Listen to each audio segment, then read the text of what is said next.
All right, folks, in this video, we are on page 11 in the note packets, and we are going to be looking at 3 of our other types of functions and how some of the transformations look graphically and also what the equation would look like. So folks, we're going to start by making these graphs look a little bit better by putting arrows on the end of them.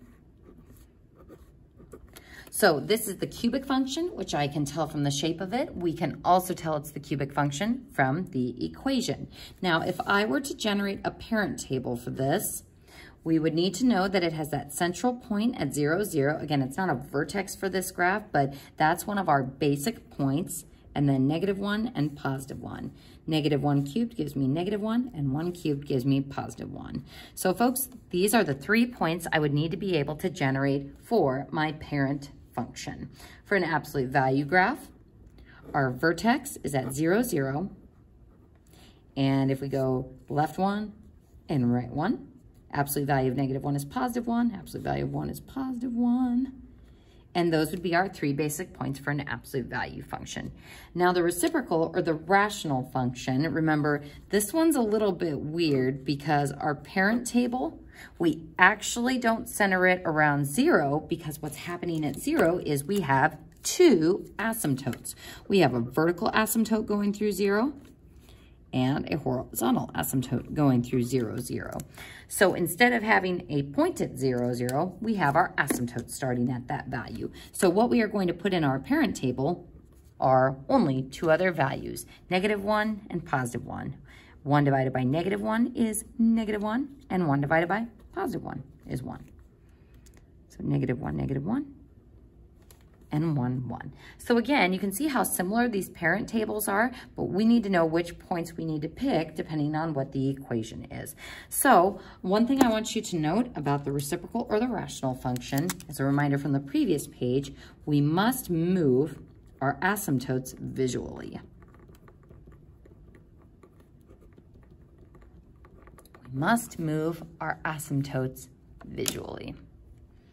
All right, folks, so we're going to go ahead and jump into this first example where we have f of x plus 3. This notation is important because this is something you will sometimes see on my math lab. This is just a general way of saying we have a +3 inside our function. Now, since it's on the inside, it's a horizontal shift, and because it's on the inside, we cross our eyes and it does the opposite of what we would think. So this is going to move our graph left 3. So that is how we describe the transformation.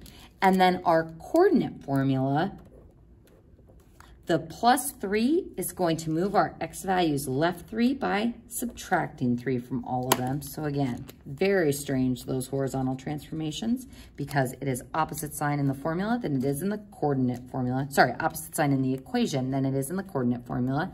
But since we are only moving left 3, there's no vertical shift happening.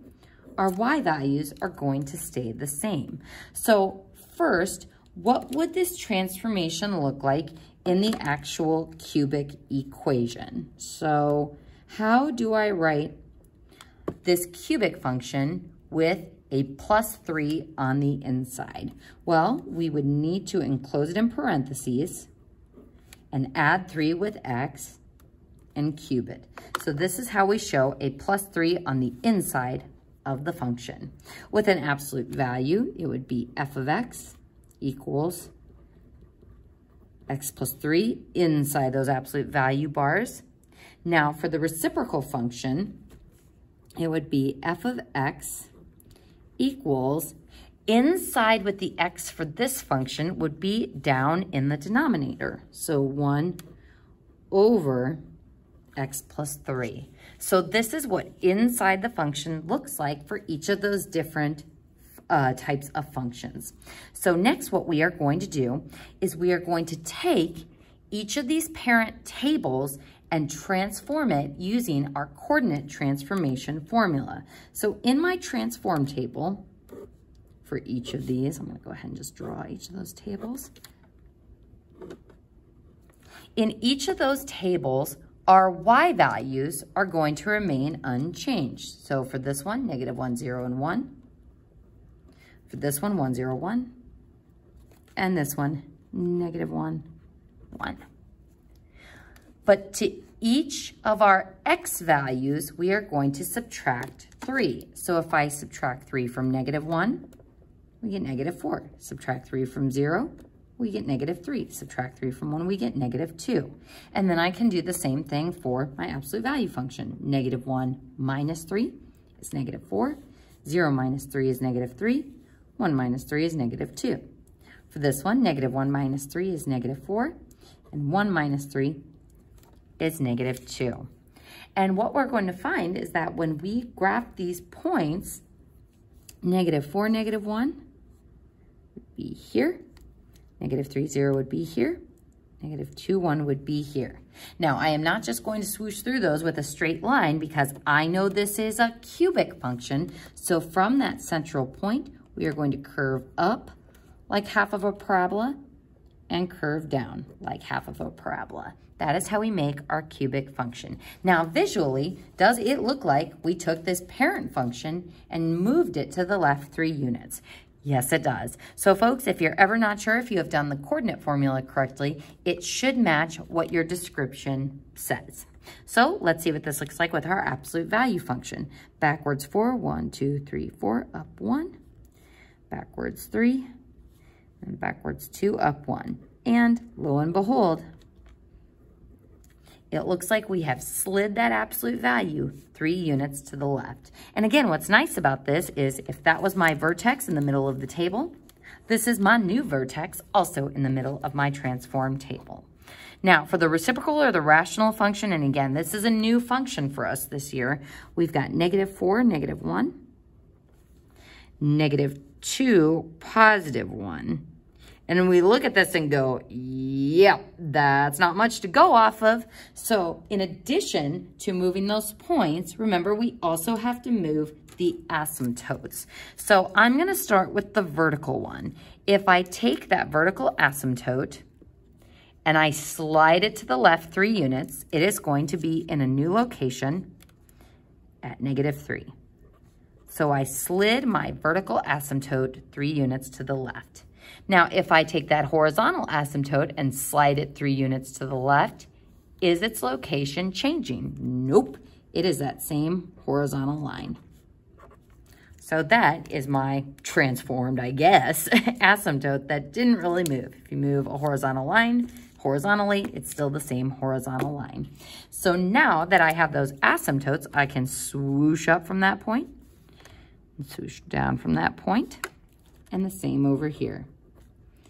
And if I compare this to my parent graph, does it look like I took the whole thing and slid it over 3 units to the left? It certainly does.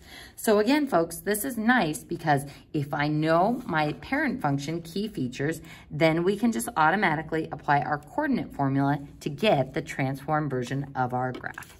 Now, looking at the next example, this says f of x minus 1.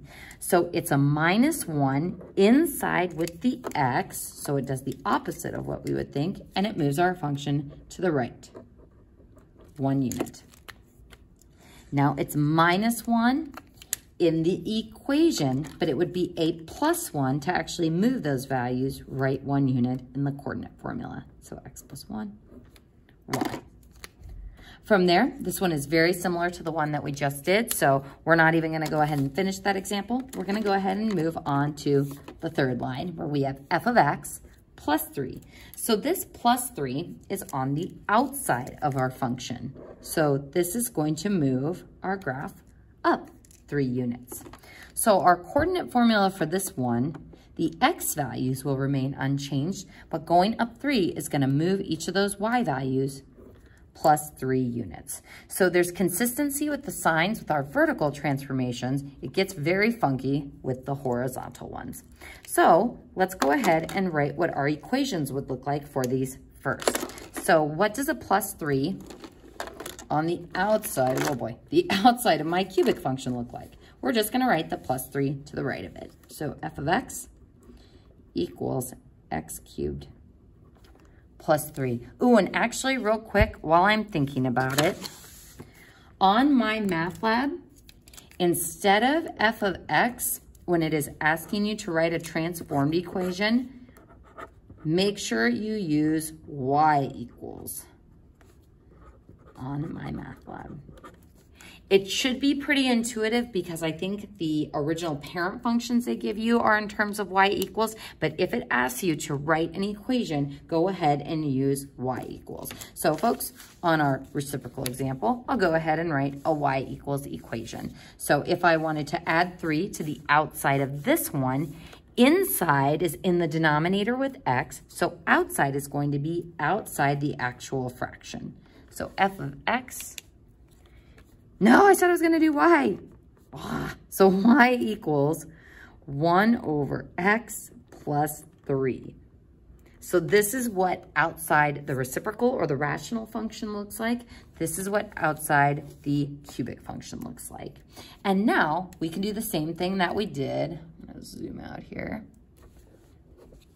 And use our parent table and transform it using this by adding 3 to each of our y values. So the x part of my parent table will stay the same, -1, 0, and 1. But if I add 3 to each of those y values, we'll get -1 plus 3 is 2. Oh, but I wanted to use pink. So -1 plus 3 is 2. 0 plus 3 is 3. 1 plus 3 is 4. And if I plot those points, -1, 2, 0, 3, and 1, 4. And if I curve up from that central point and then curve down from that central point, we see we have a cubic that has been slid up 3 units from that parent function central position at 0, 0. Moving on to our reciprocal or rational function, if I add 3 to each of those y values, we will get -1 plus 3 is 2, and 1 plus 3 is 4. And my x values, -1 and +1, stay the same. So plotting those points, backward 1 up 2, forward 1 up 1, 2, 3, 4. And now we must move the asymptotes visually. So folks, if I look at the horizontal one first, if I slide that up 3 units, it is going to move up to y equals 3. If I take my vertical asymptote and move that up 3 units, it's still going to be the same vertical line. So this time my horizontal asymptote shifted and my vertical one remained unchanged.